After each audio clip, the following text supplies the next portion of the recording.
Bismillahirrahmanirrahim. Assalamualaikum warahmatullahi wabarakatuh. Alhamdulillahirabbil alamin wassalatu wassalamu ala asyrafil anbiya'i wal mursalin wa ala alihi wa sahbihi ajma'in. Rabbana la 'ilma lana illa ma 'allamtana innaka antal alimul hakim. Rabbi shrah li sadri wa yassir li amri wahlul 'uqdatam min lisani yafqahu qawli. Allahumma iftah 'alaina futuhal 'arifin kama fatahta 'ala anbiya'ika wa awliyaika wa 'ibadikas salihin.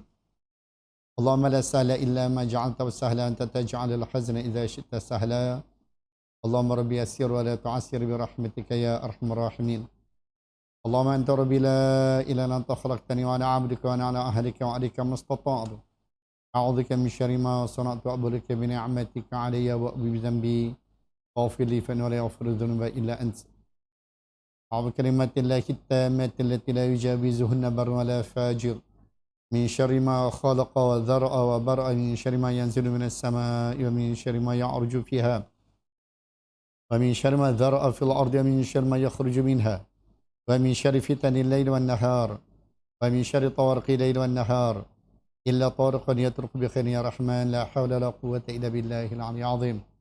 Alhamdulillah, syukur kepada Allah Ta'ala pada pagi yang mulia dan bahagia ini dapat sekali lagi kita bertemu di alam maya untuk sama-sama kita berkongsi berkaitan dengan hadis Nabi sallallahu alaihi wasallam pada kitab Al-Adabul Mufrad karangan Imam Bukhari rahimahumullah taala. Insyaallah mudah-mudahan Allah Subhanahu wa taala sentiasa merahmati, memberkati, meridai, memudahkan serta menunaikan segala hajat kita, sama ada hajat duniawi lebih dari hajat ukhrawi.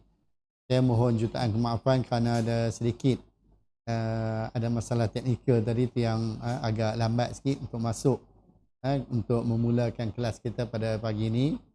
Jadi insyaAllah pada pagi ini kita akan ambil bab yang ke-60, iaitu orang yang menutup pintu terhadap tetangganya.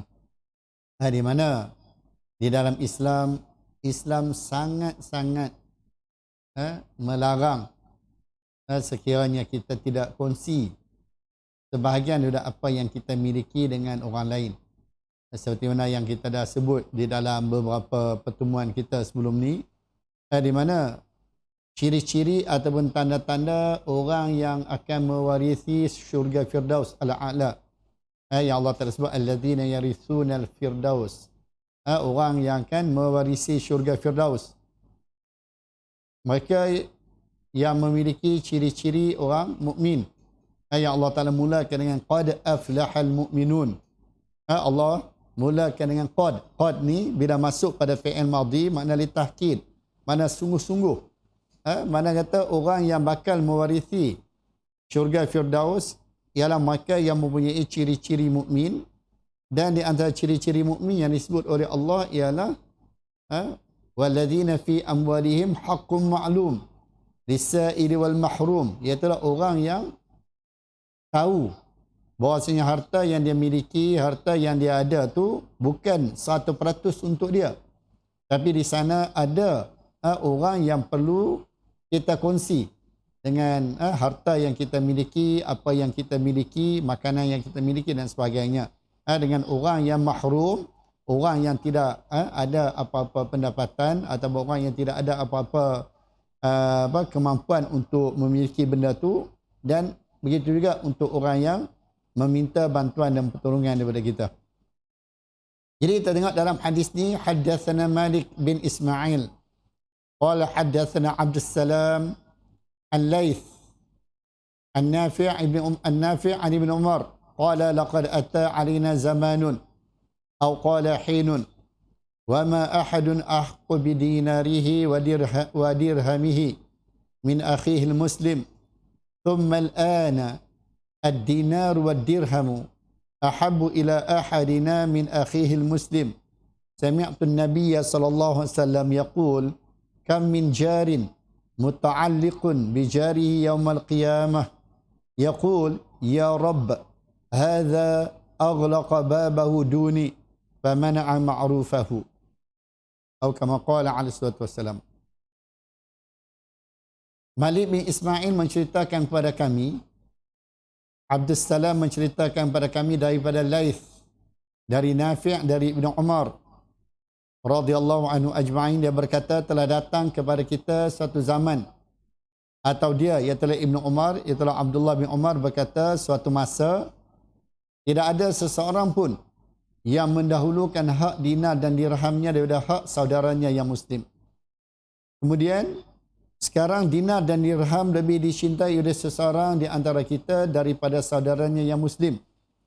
Aku mendengar Rasulullah SAW bersabda, berapa banyak atau ramai tetangga yang akan tergantung kerana tetangganya pada hari kiamat. Seraya berkata, wahai Tuanku, tetanggaku ini telah menutup pintunya terhadapku, lalu dia menghalangi kebaikannya. Jadi sahabat muslimin muslimat dirahmati Allah, kalau kita tengok dalam hadis ni, di mana Ibnu Umar, Abdullah bin Umar radhiyallahu anhu menceritakan berkaitan dengan keadaan zaman dahulu, zaman sahabat, zaman tabi'in, yang disebut oleh Nabi SAW sebagai khairul qurun. Disebut oleh Nabi SAW sebagai qurun yang terbaik, zaman yang terbaik, masa yang terbaik, iaitu 300 tahun yang pertama. Dan di zaman para sahabat, zaman para tabi'in telah berlaku. Sifat kedekut telah muncul dalam diri sebahagian daripada sahabat, sebahagian daripada tabi'in, di mana Abdullah bin Umar radhiyallahu anhu sangat bimbang terhadap keadaan tersebut. Sehingga pada zaman dulu, zaman Rasul sallallahu alaihi wasallam dan zaman para sahabat masih ramai yang kita kata ada di Madinah, di mana sahabat-sahabat sangat mementingkan sahabat-sahabatnya yang lain. Sehingga kita baca dalam sejarah ketika Nabi SAW berhijrah ke Madinah, bagaimana orang Ansar sanggup membahagi dua harta mereka dengan sahabat-sahabat daripada Muhajirin. Nak cerita pada kita bahawasanya betapa tingginya nilaian persaudaraan sesama Islam, ukhuwah Islamiah. Sehingga mereka tak pandang lagi harta benda mereka, wang ringgit mereka, dinar atau dirham yang mereka miliki ketika itu. Kenapa? Kerana tingginya sifat ukhuwah Islamiah yang ada di dalam diri mereka, tebalnya sifat ukhuwah Islamiah dan ithar yang ada dalam diri mereka. Sehingga kita baca dalam sirah Nabi SAW disebut Abdurrahman bin Auf. Abdurrahman bin Auf, para sahabat radhiyallahu anhum ajma'in yang susah, yang miskin di Madinah, mereka mengatakan bahwasanya kami merasai bahwasanya harta Abdurrahman bin Auf adalah merupakan harta kami. Sehingga kalau kita baca dalam kisah berkaitan dengan Abdurrahman bin Auf radhiyallahu anhu ajma'in, dan memang layaklah Allah Ta'ala bagi kekayaan yang melimpah ruah kepada dia. Setiap kali dia balik daripada berdagang, dia bawa barang dagangan dia dan dia perintah kepada khadam dia, pembantu dia, supaya bawa barang-barang keperluan yang ada di atas belakang unta ni pusing satu Madinah. Siapa-siapa yang berhajat, siapa-siapa yang memerlukan sesuatu, ambil je. Cerita bayang tengok betapa hebatnya apa yang dibuat oleh para sahabat radhiyallahu anhu ajma'in, dan layaklah mereka dijamin syurga oleh Nabi sallallahu alaihi wasallam. Layaklah mereka dikurniakan kekayaan yang melimpah ruah serta kebaikan yang banyak kepada mereka. Kenapa? Kerana mereka tidak mementingkan dinar dan dirham.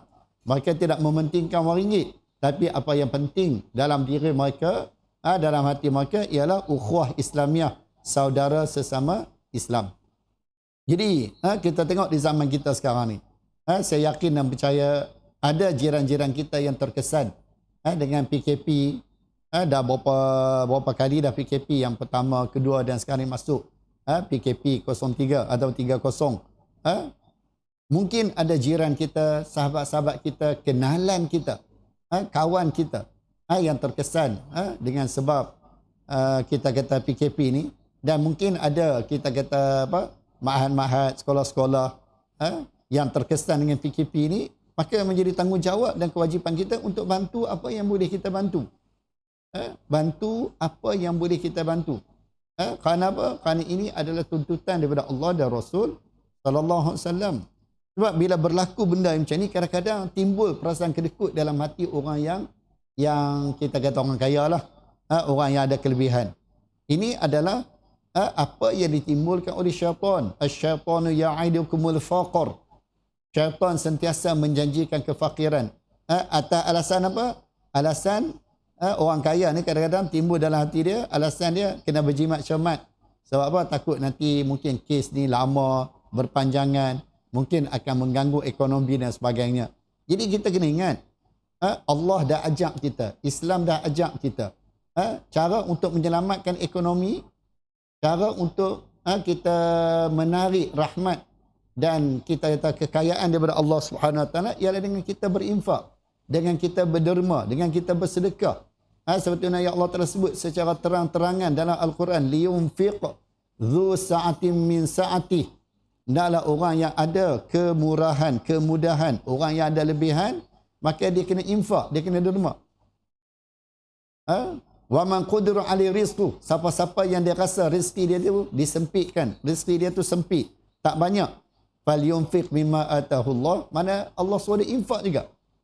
Orang kaya, orang yang ada lebihan, dia kena infak, dan orang yang berasa macam tak buat nak cukup, tak buat nak ada, pun kena infak juga. Pasal apa? Pasal dengan infak itulah Allah Subhanahu Wa Taala akan bagi kemudahan kepada kita, kelapangan kepada kita, dan kekayaan serta kesenangan kepada kita. Yakinlah terhadap apa yang dijanjikan oleh Allah dan Rasul sallallahu alaihi wasallam, letak dalam diri kita keutamaan ialah ukhuwah Islamiah. Bukan keutamaan kita wang ringgit kita, duit kita, emas perak yang kita miliki, bukan itu menjadi keutamaan. Pasal apa? Pasal semua benda ni kita akan tinggal. Semua benda ni kita akan tinggal di sini. Kita tak akan bawa melainkan apa yang telah kita jadikan sebagai kebajikan untuk kita. Yang akan bersama dengan kita, wang ringgit kita yang telah kita jadikan sebagai kebajikan untuk kita. Apa yang akan bersama dengan kita ialah pangkat yang kita guna untuk dijadikan sebagai kebajikan untuk kita. Wang ringgit, pangkat, harta benda, semuanya kita akan tinggal di dunia ni. Hanya yang akan bersama dengan kita apa yang kita guna. Seperti mana yang dituntut, seperti mana yang disuruh oleh Allah dan Rasul sallallahu alaihi wasallam. Dan kita tengok juga dalam hadis ni, amaran daripada Rasul sallallahu alaihi wasallam kepada kita.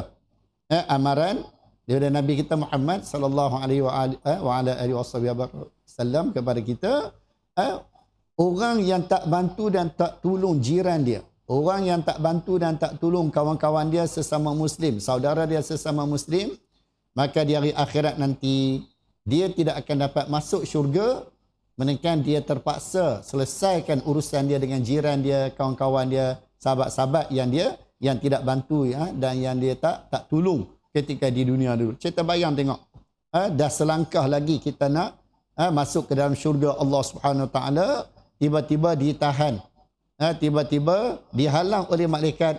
Kerana apa? Kerana masih ada urusan yang belum selesai. Kerana ada urusan yang masih belum selesai, maka menyebabkan seseorang tu akan jadi lambat untuk masuk ke dalam syurga Allah Subhanahu Wa Taala. Maka sebab itulah Rasul sallallahu alaihi wasallam bagi peringatan pada kita supaya kita ni tak terlambat masuk syurga. Supaya kita ni tak terlambat untuk mendapat nikmat daripada Allah Subhanahu Wa Taala. Kalau di dunia ni pun kita rasa orang kata rasa tak selesa. Sekiranya benda tu dah duduk depan mata kita, duduk di kita kata di depan kita dah, tiba-tiba dilambatkan kita untuk dapat benda tu. Akhirnya kita akan jadi kecewa, kita akan jadi tak selesa. Begitu juga ketika kita tengok dan nampak nikmat Allah Subhanahu Wa Taala yang telah Allah Taala sediakan untuk ahli syurga, tiba-tiba seseorang tu tak boleh nak dapatkan nikmat tersebut, tak boleh nak langkah kaki masuk ke dalam syurga kerana ada benda-benda, perkara-perkara yang belum dia selesai. Urusan dia dengan jiran tetangga dia, urusan dia dengan kawan-kawan dia, sahabat-sahabat kita, sahabat-sahabat dia yang dia tak tolong dan dia tak bantu. Sedangkan dalam masa yang sama dia mampu dan boleh membantu dan menolong mereka. Ini adalah hadis yang agak menggerunkan kita, yang menakutkan kita. Amaran daripada Allah dan Rasul sallallahu alaihi wasallam kepada kita yang memiliki kelebihan hasil daripada kurniaan Allah Subhanahu Wa Taala. Kita tengok hadis yang seterusnya, bab yang ke-61. Tidaklah seseorang merasa kenyang sedangkan tetangganya tidak, sedangkan tetangga dia lapar. Dia kenyang, tetangga dia lapar. Ini juga adalah benda yang tak sepatutnya berlaku dalam masyarakat Muslim. Tak sepatut berlaku di dalam hubungan ukhuwah Islamiah. Ini benda yang kita kena sedarkan masyarakat kita. Ujian yang menimpa sekarang ni sebenarnya Allah Ta'ala nak uji orang kaya apakah mereka akan terus menjadi seseorang yang pemurah, suka saling tolong menolong, bantu membantu. Dan ujian ini juga Allah Ta'ala timpakan kepada orang susah, orang miskin. Apakah dalam jiwa mereka masih ada sifat sabar dengan ujian Allah Subhanahu Wa Ta'ala dalam menjalani kehidupan serba kekurangan yang merupakan, kita kata apa, qada dan qadar daripada Allah Subhanahu Wa Ta'ala. Jadi Nabi SAW juga memberi amaran kepada kita, tak sepatutnya benda ni berlaku dalam masyarakat kita. Kita yakin dan percaya kita di Malaysia ni sangat banyak nikmat kurniaan Allah Subhanahu Wa Taala, rezeki kurniaan Allah Subhanahu Wa Taala, maka sangat-sangat patutlah untuk kita berkongsi sebahagian dari apa yang Allah Taala kurniakan kepada kita. Mudah-mudahan Allah Subhanahu Wa Taala mengganjari ataupun membalas untuk kita dengan balasan yang berganda lagi, insya-Allah. Haddatsana Muhammad bin Katsir qala akhbarana Sufyan an Abdul Malik bin Abi Bashir an Abdullah bin Musawir qala sami'tu Ibn Abbas radhiyallahu anhuma yukhbiru Ibn Zubair yaqul sami'tu an-nabiy sallallahu alaihi wasallam yaqul laisa al-mu'minu alladhi yashba'u wa jaruhu ja'i'un. Muhammad bin Katsir menceritakan kepada kami, Sufyan mengkhabarkan kepada kami daripada Malik bin Abu Bashir, daripada Abdullah bin Al-Musawir. Dia berkata, aku mendengar Ibnu Abbas, iaitu Abdullah bin Abbas. Ibnu Abbas, Abdullah nama dia ialah Abdullah bin Abbas radhiyallahu anhuma. Jadi Ibnu Umar, nama dia juga adalah Abdullah bin Umar radhiyallahu anhum ajma'in. Di mana dia kata Ibnu Abbas menceritakan bahwasanya Ibnu Zubair juga nama Abdullah bin Zubair. Ibnu Az-Zubair iaitu Abdullah bin Zubair, anak kepada Zubair bin Awam. Zubair bin Awam adalah sepupu Nabi SAW. Dan Abdullah bin Zubair ni kira anak menakan pupu lah kepada Nabi kita Muhammad SAW. Di mana ibu atau mak kepada Zubair bin Awam ni adalah merupakan makcik kepada Nabi kita Muhammad SAW. Kakak kepada ayah Nabi kita Muhammad SAW. Jadi Ibn Zubair kata, aku mendengar Nabi SAW bersabda, tidak termasuk seseorang mukmin, itulah tidak dikirakan sebagai seorang mukmin yang sempurna imannya. Tidak dikirakan seseorang tu sempurna iman dia jika sekiranya dia kenyang, sedangkan tetangganya atau jiran dia lapar. Ini adalah golongan yang disebut oleh Nabi SAW yang tak sempurna iman dia.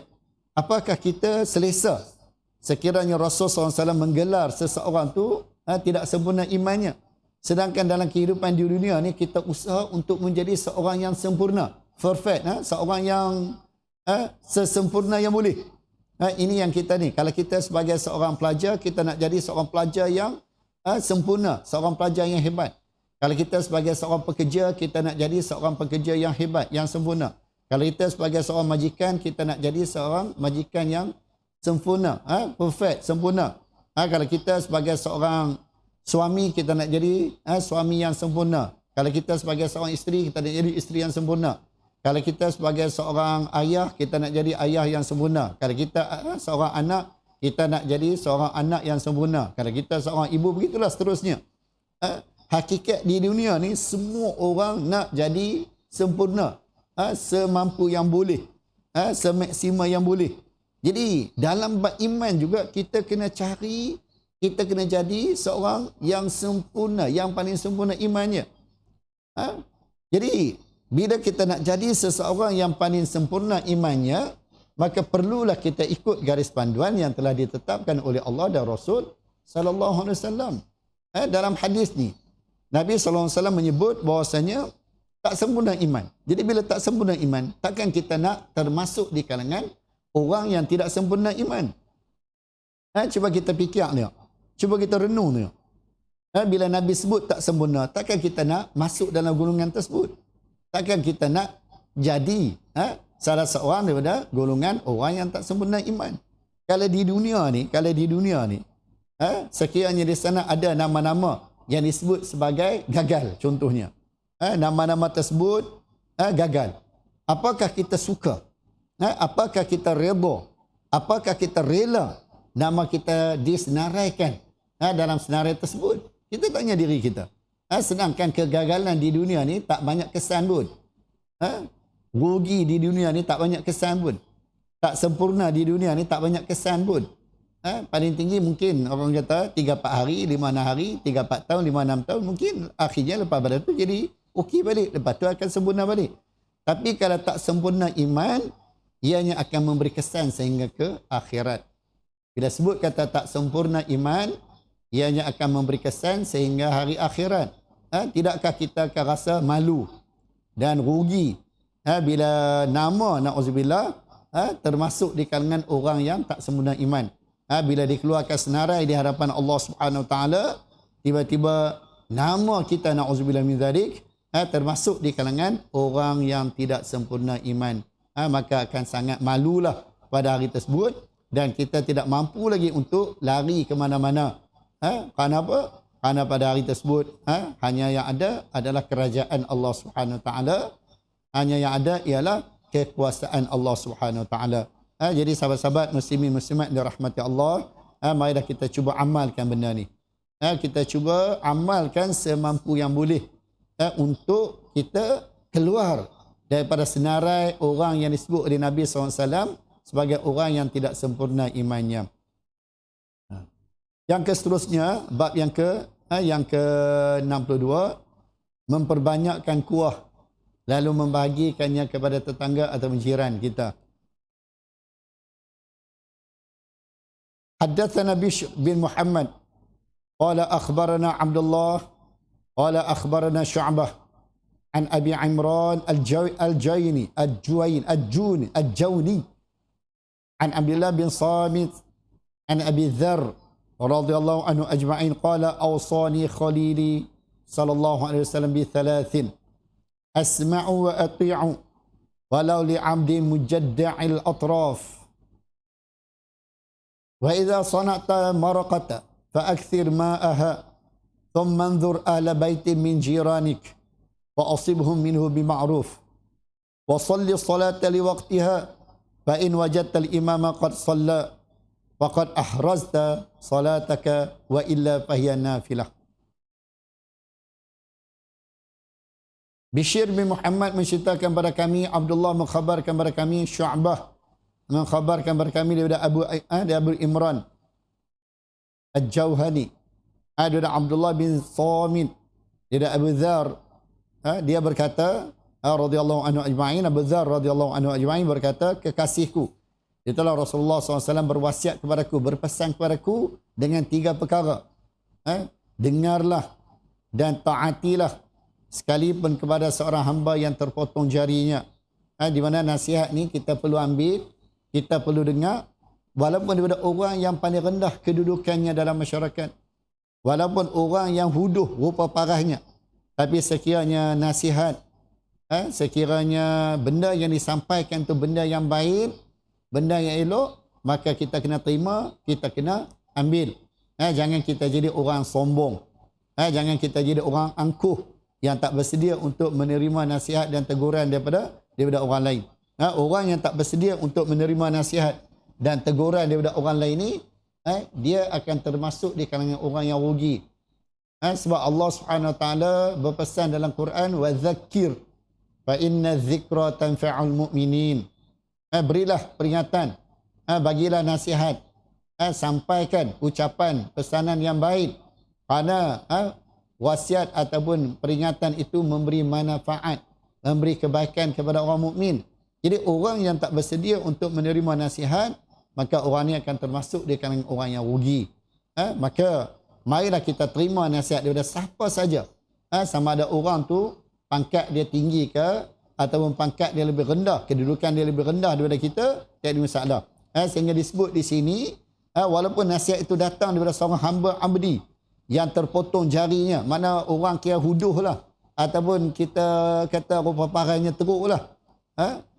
Dalam hadis yang lain, abdun habasyiyun, walaupun benda tu datang daripada hamba Habasyi.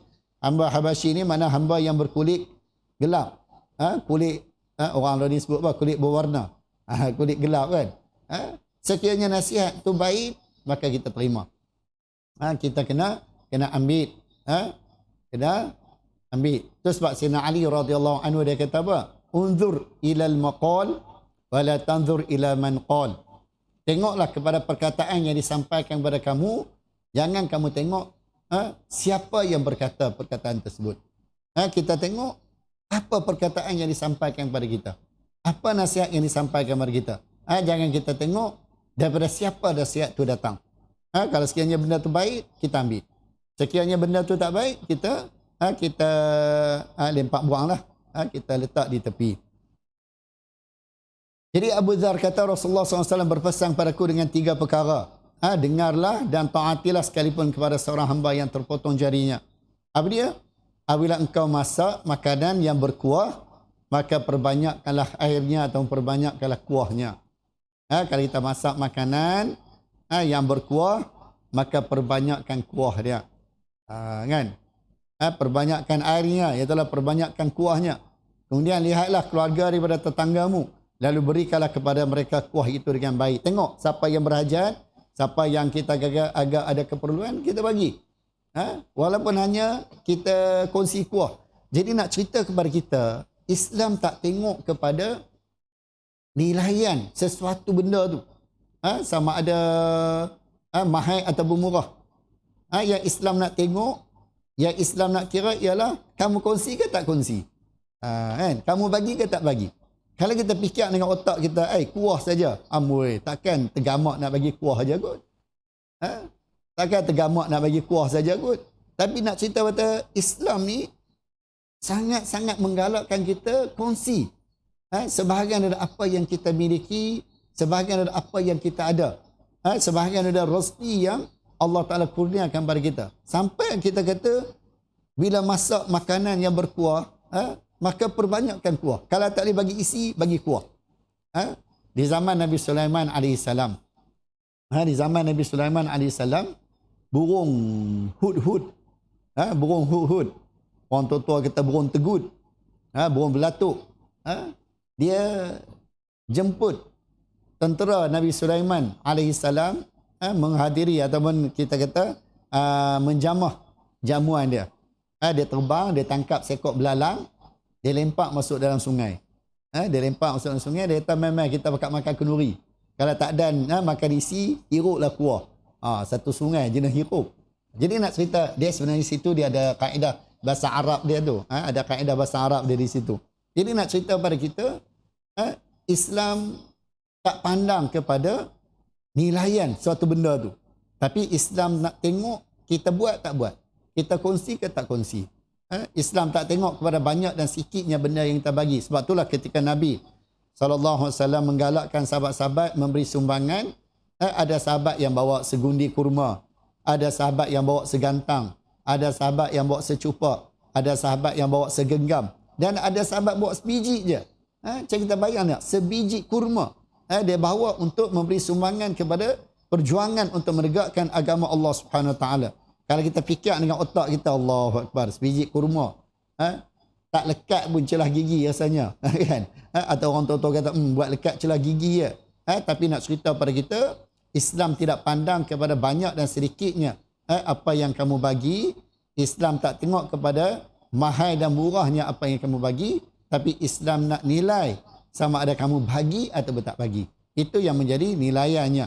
Dan kalau sekiranya kita kata Allah nak nilai lebihan yang lain tu, itu adalah hak Allah Subhanahu Wa Taala. Maka sebab itulah Nabi SAW sebut dan pesan pada Abi Dzar Al-Ghifari, sekiranya kamu masak, maka perbanyakkan kuahnya, bagilah kuahnya kepada jiran-jiran kamu yang kamu rasa mereka memerlukan. Kita tengok paling kurang pun adalah kuah boleh hiruk-hiruk. Ada kuah sup, boleh hiruk-hiruk kan, nasi dengan kuah sup, okeylah. Kan, kalau tak ada isi pun. Dan masyarakat kita pun kena faham benda ni. Kadang-kadang masyarakat kita ni tak faham. Allah bagi kuah je, isi mereka tibai, kuah mereka bagi kat kita. Ni pun jadi masalah juga. Sebab itulah kita, bila kita hidup berjiran, bila kita hidup bermasyarakat, maka kita juga wajib kena menuntut ilmu. Dia apa pun dikembali kepada ilmu. Orang kaya nak jadi pemurah, kembali kepada ilmu. orang miskin, orang susah, nak jadi sabar, kembali juga kepada ilmu. Orang kaya nak bersyukur, orang miskin nak bersyukur, kembali kepada ilmu. Sebab itulah apa pun dia berasaskan ilmu. Sebab itulah ayat yang pertama turun, Iqra. Apa makna Iqra? Mana segala perkara yang berlaku di atas muka bumi ni, Allah nak maklumkan kepada kita, Allah nak bagi gambaran kepada kita, semua benda yang berlaku di atas muka bumi ni, dia punya paksi dia punya orang kata apa? Asasnya ialah Iqra. Asasnya ialah ilmu. Maka sebab itulah bila jiran kita bagi kuah saja, maka kita kena bersyukur. Jangan kita pergi sebutlah Allah kuah je.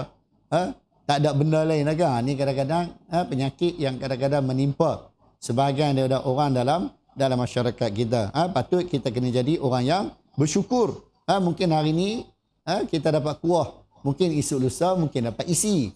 Esok lusa mungkin dapat lebih lagi. Hasil daripada mana? Hasil daripada kita bersyukur. Sebab Allah Ta'ala pernah berjanji, la in syakartum la azidannakum wa la in kafartum inna azabi lasyadid, kata Allah.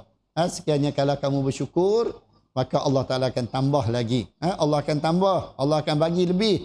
Tapi kalau sekiranya kamu tidak bersyukur, maka Allah memberi amaran kepada kita bahwasanya azab Allah sangat dahsyat, sangat pedih, sangat gerun, sangat menakutkan. Maka sebab itulah menjadi tanggungjawab dan kewajipan kita untuk kita menjadi seorang yang pemurah, untuk kita jadi seorang yang bersyukur, untuk kita menjadi seorang yang bersabar di atas apa jua keadaan yang menimpa kita, yang kita terpaksa tempuh dan lalui. Okey. Kemudian Nabi SAW juga pesan kepada Abi Dzar Al-Ghifari, lakukanlah solat tepat pada waktunya. Semayang tepat pada waktunya. Masa waktu, semayang. Jika kamu dapati imam telah solat, sedangkan kamu telah mempersiapkan solatmu, manakala pergi ke masjid, pergi ke surau, dengan imam baru nak ni. Sedangkan kita dah semayang dah tadi. Sebab ini adalah pesanan. Dan kalau kita tengok, sebahagian daripada sahabat-sahabat beranggapan ada pesanan-pesanan yang khusus untuk sahabat-sahabat yang tertentu. Di antaranya ialah Rasulullah pesan kepada Abi Dzar, wa an utiru qabla an anam. Bahwasanya Rasulullah pesan padaku supaya aku sembahyang witir sebelum aku tidur. Ini diamalkan oleh Abi Dzar Al-Ghifari, dan diamalkan juga kata ulama oleh Sayyidina Umar radhiyallahu anhu, iaitu witir sebelum tidur. Kenapa? Bagi Abi Dzar ianya adalah pesanan khusus daripada Rasulullah kepada dia. Bagi Sayyidina Umar, ketika ditanya, mengapa kamu lakukan solat witir sebelum tidur? Dia kata apa? Aku bimbang, aku takut sekiranya aku mati ketika aku tidur dalam keadaan aku belum menunaikan lagi sembahyang witir. Ini di antara ijtihad para sahabat radhiyallahu anhu ajma'in. Jadi Rasulullah pesan kepada Abu Dzar, masa waktu sembahyang terus. Kan? Masa waktu sembahyang terus. Sebab kadang-kadang dalam masyarakat kita kadang-kadang mungkin sembahyang berjemaah ni lambat, kadang-kadang sembahyang berjemaah lambat. Jadi Rasulullah kata kepada Abi Dzar, masa waktu sembahyang terus.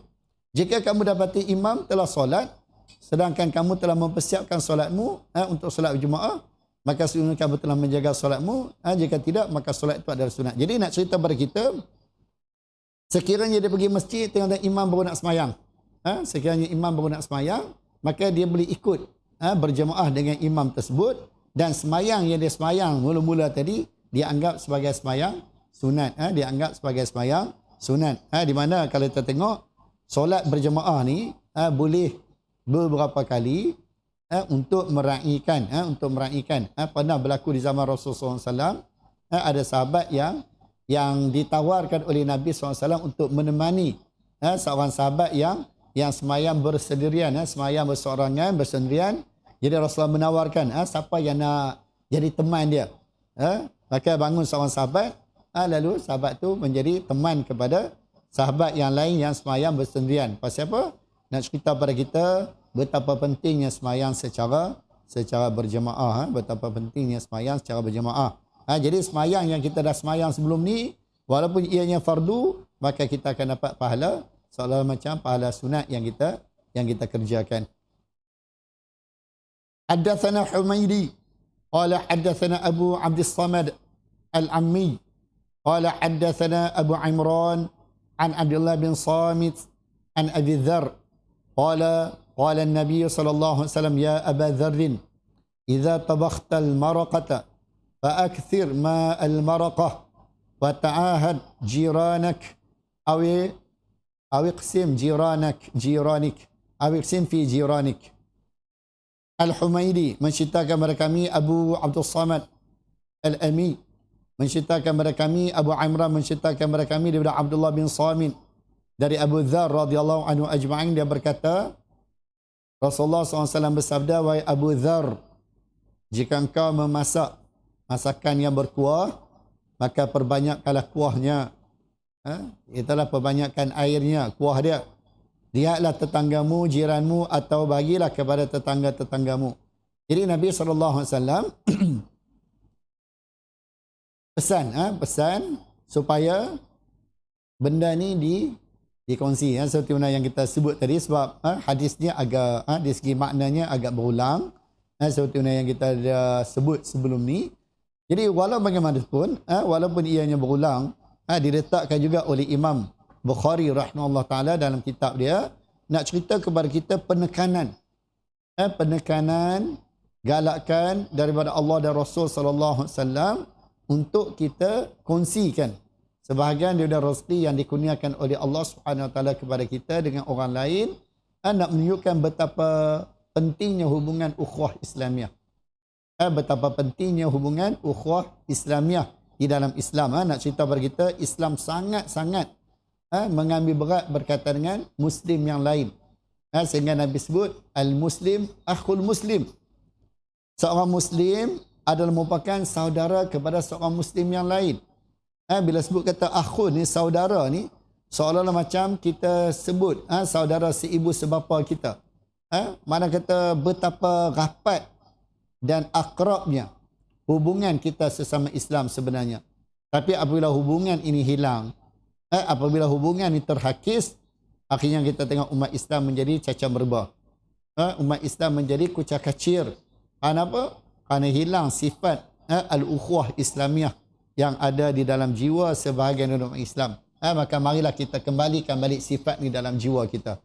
Kembalikanlah balik sifat ni dalam diri kita. Kerana inilah sifat yang boleh menyelamatkan masyarakat kita, yang boleh membawa kita selamat sehingga ke hari akhirat nanti, sehingga ke di hadapan Allah Subhanahu Wa Taala. Dan kalau kita tengok di antara gulungan yang boleh duduk di bawah naungan Arash pada hari kiamat nanti, ialah mereka yang berkasih sayang kerana Allah Subhanahu Wa Taala. Al-mutahabbuna fillah al-yawma udhilluhum fi dhilli yauma la dhilla illa dhilli, atau kama qala alaihi wasallam. Allah Subhanahu wa taala berfirman, aina mutahabbuna bi jalali. Di manakah mereka yang berkasih sayang kerana aku, kata Allah. Pada hari ini, kata Allah, aku akan letak mereka di bawah naungan Arash, di bawah naungan Allah, pada hari yang tidak ada naungan selain daripada naungan yang disediakan oleh Allah Subhanahu wa taala. Ini di antara kelebihan bila kita berkasih sayang kerana Allah, kelebihan bila kita ambil berat antara satu sama lain berdasarkan kepada ukhuwah Islamiah yang dituntut oleh Allah dan Rasul sallallahu alaihi wasallam. Jangan sekali-kali kita rasa jemu dalam kita membantu dan menolong orang yang memerlukan bantuan dan pertolongan. Sebab kadang-kadang sifat jemu ni adalah merupakan sifat yang dicampak oleh syaitan dalam diri kita. Sifat jemu, sifat orang kata apa, tak larat, malas dan sebagainya. Ini adalah di antara sifat yang dicampak oleh syaitan dalam diri kita. Supaya apa? Supaya kita menjadi orang rosak. Sebab syaitan ni dia dah berjanji pada Allah. Dia dah berjanji pada Allah bahawa dia tak mau masuk syurga, dia tak mau masuk neraka seorang-seorang dia. Dia mesti nak heret juga anak Adam. Dia berdendam sangat-sangat dengan anak Adam ni. Sebab dulu, dengan sebab anak Adam dia, dengan sebab Nabi Adam AS, dia dihalau keluar daripada syurga. Dia dihalau keluar daripada mendampingi para malaikat. Kerana apa? Kerana dia tidak patuh dan tunduk kepada perintah Allah Subhanahu Wa Taala. Dia tidak sujud kepada Adam. Sedangkan semua makhluk yang lain yang ada di langit pada ketika itu sujud tunduk kepada Nabi Adam AS atas arahan Allah, atas perintah Allah. Yang tak sujud, syaitan, iblis. Jadi bila dia dimurka oleh Allah Subhanahu Wa Taala, maka dia berjanji di hadapan Allah, dia tak akan biar anak Adam ni hidup dalam keadaan selesa, melainkan dia akan ganggu, dia akan rosakkan, dia akan kucak-kacirkan anak Adam. Maka sebab itulah kita cuba, usaha, ikhtiar, cari jalan bagaimana kita boleh hindarkan diri kita daripada sifat-sifat yang dicampak oleh syaitan dalam diri kita. Banyak-banyak kita berdoa pada Allah, banyak-banyak kita beristighfar, banyak-banyak kita berzikir dan memohon bantuan dan pertolongan daripada Allah Subhanahu Wa Taala. Dengan kita mendekatkan diri kita kepada Allah, memohon bantuan dan pertolongan daripada Allah, mudah-mudahan kita akan selamat daripada sifat yang dicampak oleh syaitan kepada kita. Kita tengok bab yang terakhir, insya-Allah kita akan ambil bab yang terakhir, iaitu bab yang ke-63. Sebaik-baik tetangga ataupun sebaik-baik jiran. Haddatsana Abdullah bin Yazid qala haddatsana Haywah qala akhbarana Shurahbil bin Sharik annahu sami'a Aba Abdurrahman Al-Hubuli yuhaddithu an Abdullah bin Umar bin As, Abdullah bin Amr bin As, an Rasulullah sallallahu alaihi wasallam annahu qala khairu ashabi 'inda Allah ta'ala khairuhum li sahibihi wa khairul jirani 'inda Allah khairuhum li jarihi, atau kama qala Rasulullah sallallahu alaihi wasallam. Abdullah bin Yazid menceritakan kepada kami, Haywah menceritakan kepada kami, Shurahbil bin Sharik menceritakan kepada kami bahawa dia mendengar Abu Abdurrahman Al-Hubali menceritakan padanya, dia dari Abdullah bin Amr bin As, dia dari Rasulullah SAW baginda bersabda, sebaik-baik teman di sisi Allah adalah yang paling baik kepada temannya, dan sebaik-baik tetangga di sisi Allah adalah yang paling baik kepada tetangganya.